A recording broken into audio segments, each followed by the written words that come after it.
Olá pessoal, sejam muito bem-vindos ao Leitura Obrigatória. É sempre um prazer ter vocês por aqui.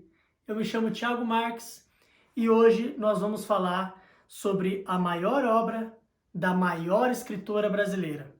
E eu estou falando, é claro, de A Hora da Estrela, de Clarice Lispector. E a gente vai descobrir hoje por que esse livro é tão especial, mas é só depois da vinheta.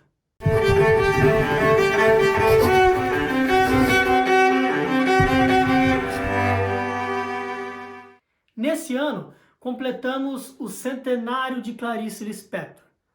A ucraniana que veio para o Brasil com apenas 2 anos de idade, nasceu em dezembro de 1920 e nos deixou uma vasta obra de romances, ensaios e contos.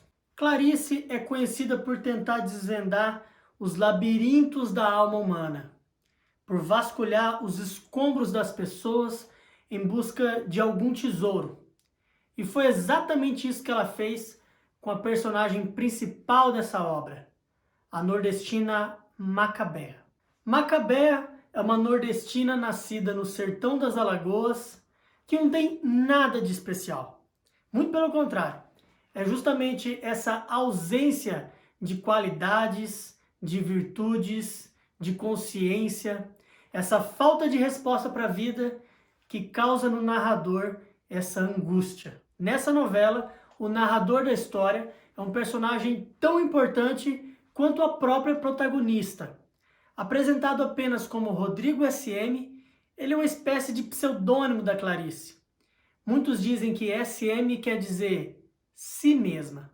A própria Clarice admitiu que concebeu Macabea em uma visita que ela fez a uma feira de nordestinos no bairro São Cristóvão, no Rio de Janeiro. Ela conseguiu captar aquele olhar perdido, um sentimento de não pertencimento, de rejeição que aquele povo sentia. Vale lembrar que a Clarice também foi criada no Nordeste. A imagem desse povo sofrido foi materializada em uma única pessoa, Macabea, uma espécie de representação de uma inocência pisada, de uma miséria anônima. No livro, então, Rodrigo SM, que é um escritor, está no Rio de Janeiro, que é onde se passa a história, e ele vê de relance uma nordestina e consegue ver no olhar dela uma certa angústia, um certo desespero. E é através dessa visão que ele vai nos contar a história de vida de Macabea. O narrador Rodrigo SM não faz questão nenhuma de vitimizar a Macabea. Não quer que essa narrativa soe piegas. Aliás, nós temos aqui uma clara demonstração do sarcasmo e da ironia da Clarice Lispector. Porque ela diz lá no comecinho do livro que essa história só poderia ser contada por um homem, porque uma mulher não ia conseguir suportar o peso dessa narrativa. E é claro que ela está fazendo uma bela de uma crítica à sociedade machista e ao preconceito que existia no meio literário nessa época. E Macabea, nossa, o Rodrigo SM nos massacra quando fala de Macabea. Segundo ele, trata-se de uma nordestina suja, encardida. Mas não é só isso. Macabea era incompetente para a vida. Ela pedia desculpas para tudo, se colocava abaixo de todo mundo, vivia cabisbaixa, era submissa e subserviente. E como o próprio Rodrigo SM disse, tinha rosto que pedia tapa. Em um dos trechos do livro, Macabea é demitida pelo seu chefe.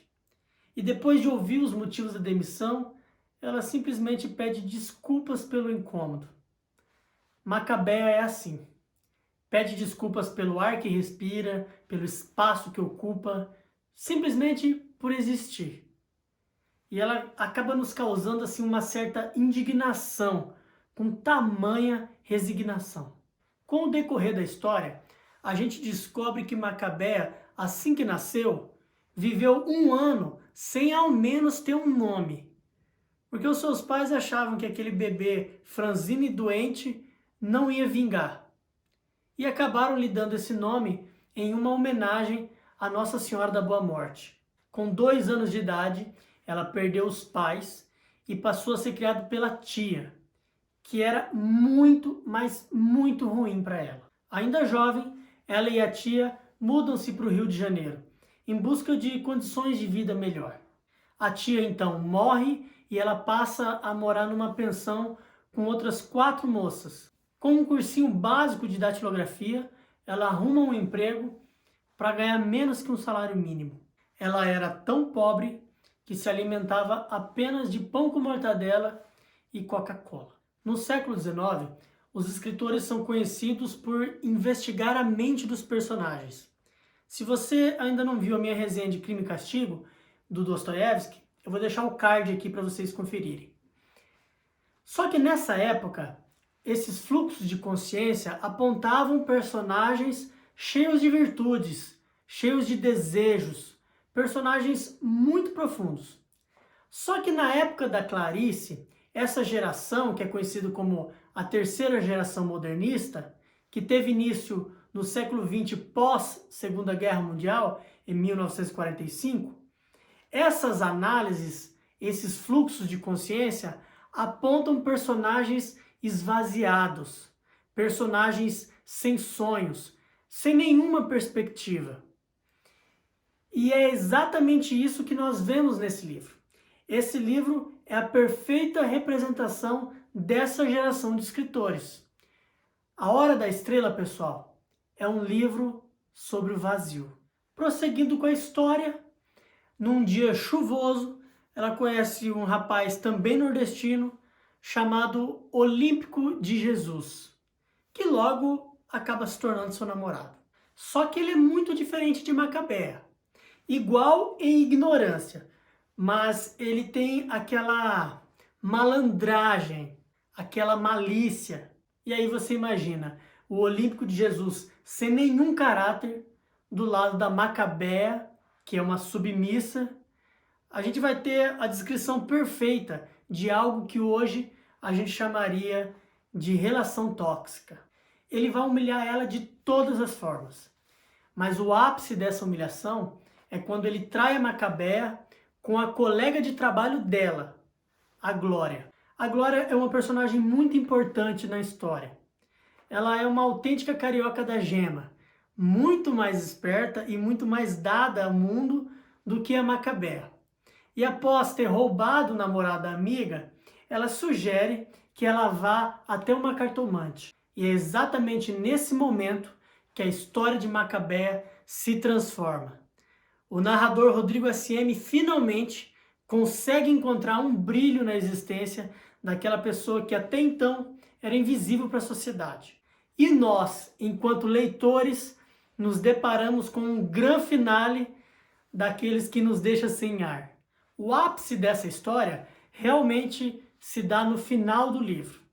Eu não vou contar aqui o final para não estragar a experiência de quem ainda não leu o livro, mas eu gostaria muito de indicar também o filme que foi baseado em A Hora da Estrela, dirigido pela Suzana Amaral e que tem no papel da cartomante ninguém mais, ninguém menos que Fernanda Montenegro.